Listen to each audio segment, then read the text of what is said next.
والسلام علی عبادہ الذین اصطفیٰ اما بعد فاعوذ باللہ من الشیطان الرجیم بسم اللہ الرحمن الرحیم۔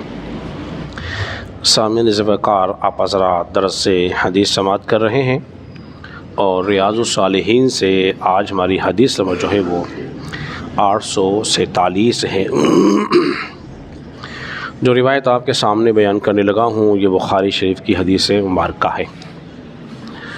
حضرت سیدنا ابو عمارہ برا بن عازب رضی اللہ تعالیٰ عنہ فرماتے ہیں، کہتے ہیں کہ رسول اللہ صلی اللہ علیہ وسلم نے ہمیں 7 چیزوں کا حکم دیا ہے۔ صحابہ رسول کیا ارشاد فرما رہے ہیں کہ نبی پاک صلی اللہ علیہ وسلم نے ہمیں 7 کام کرنے کا حکم دیا ہے۔ اب وہ 7 کام جو ہیں بہت ہی اہم ہیں، جن کو بظاہر ہم نے بہت عام سمجھا ہوا ہے۔ ان میں سے پہلا کام کیا ہے؟ ان میں سے پہلے کام جو ہمیں کرنے کا حکم دیا ہے وہ ہے مریض کی عیادت کرنا۔ جب کوئی بیمار ہو جائے تو اس کا حال چال پوچھنے کے لیے اس کے گھر چلے جانا، پہلا کام یہ ہے۔ اس کا اجر کیا ہے؟ جو گھر سے وضو کر کے نکلے اور ثواب کی امید رکھتا ہو، وہ جہاں جا رہا ہے ثواب کی نیت سے جائے، اللہ کی رضا کے لیے جائے۔ جب وہ ثواب کی نیت سے نکل جائے گا، اس کی عیادت کرے گا، تو اللہ تبارک و تعالیٰ اس کو جہنم سے 70,000 سال کی مسافت سے دور فرما دے گا۔ 70 سال کی۔ اب وہ جہنم سے 70 سال کیا ہو گیا؟ دور ہو گیا۔ اب ظاہری بات ہے کسی چیز سے دور ہوگا تو ایک کے قریب ہوگا، پھر قریب کس کے ہوا؟ جنت کے قریب ہوگا۔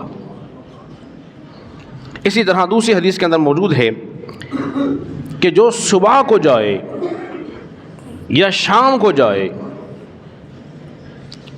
تو اس کے لیے 70,000 فرشتے جو ہیں دعائیں مغفرت کرتے ہیں۔ دعائیں مغفرت۔ آج میں اور آپ کہتے ہیں علامہ صاحب ذرا دعا کرنا، کوئی پیر صاحب سے کہتا ہے دعا کرنا، کوئی کسی اپنے بڑے بزرگ سے کہتا ہے دعا کرنا۔ اب اسے کہنے کی ضرورت نہیں ہے دعا کرنا، وہ کام بس ایسا کر لے گا 70,000 فرشتے اس کے دعائیں مغفرت کرتے رہیں گے۔ لیکن شرط یہ ہے کہ جائے اللہ کی رضا کے لیے، رسم و رواج کے لیے نہ جائے۔ ہمارے یہاں رسم و رواج بہت زیادہ ہے، ہم صرف ناک دکھانے کے لیے جاتے ہیں۔ یار اگر نہیں گئے تو حاجی صاحب کیا کہیں گے، نہیں گئے تو میاں صاحب کیا کہیں گے، میں نہیں گیا تو سیٹھ صاحب کیا کہیں گے۔ وہ اس ڈر سے جاتا ہے، اللہ کی محبت میں بولیے نہیں جاتا۔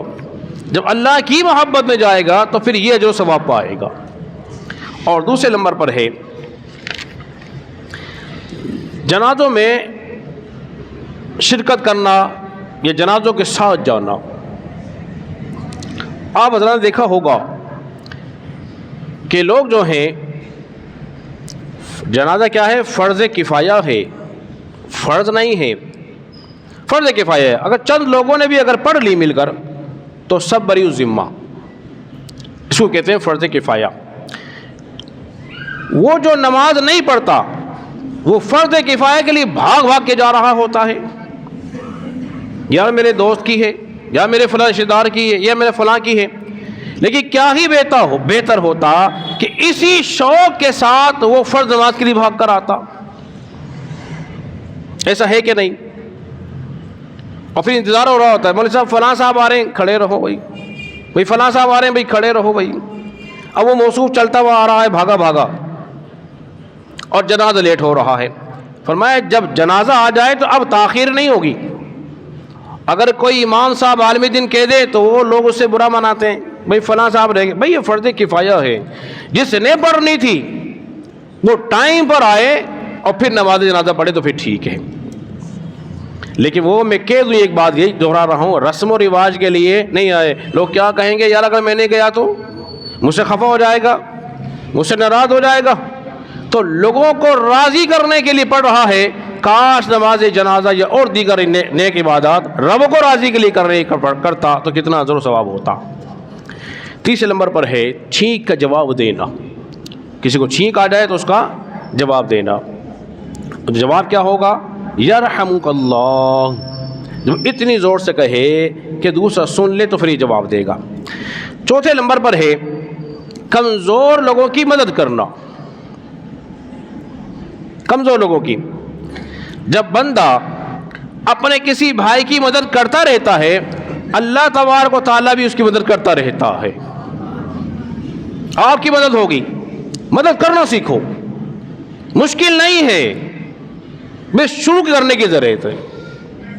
اور میں بار بار اس کا بتاتا ہوں، کچھ پیسے دیو، آپ کا جو ڈیلی خرچ ہے نا، فرض کر لو کسی کا ڈیلی خرچ اگر 100 روپے کا ہے، 200 کا ہے، 300 کا ہے، 10 روپے روز میں نکالو اور جمع کرو، 300 ہو گئے مہینے کے۔ اب وہ 300 سے کسی کی مدد کر دو، کسی کے ماہانہ باندھ دو، مدارس میں دے دو، جہاں جی چاہتا ہے دے دو۔ آپ مدد کرو گے، رزق بڑھتا رہے گا، آپ کا رزق بڑھے، آپ پیسے بڑھا دو۔ بہترین میں آپ کو وظیفہ بتا رہا ہوں، کر کے دیکھیے، مفید نہیں۔ پاک علیہ الصلوۃ والسلام نے ارشاد فرمایا، جو دنیا میں کسی مسلمان کی مصیبت کو دور کرے گا، قیامت کے دن اللہ تبارک و تعالیٰ اس کو مصیبت سے دور فرمائے گا۔ اور پانچویں نمبر پر ہے مظلوم کی فریاد رسی کرنا۔ تو مظلوم ہے، کوئی ظلم کر رہا ہے، اس کی فریاد رسی کرو، اس کی مدد کرو، اس کی کام آ جاؤ۔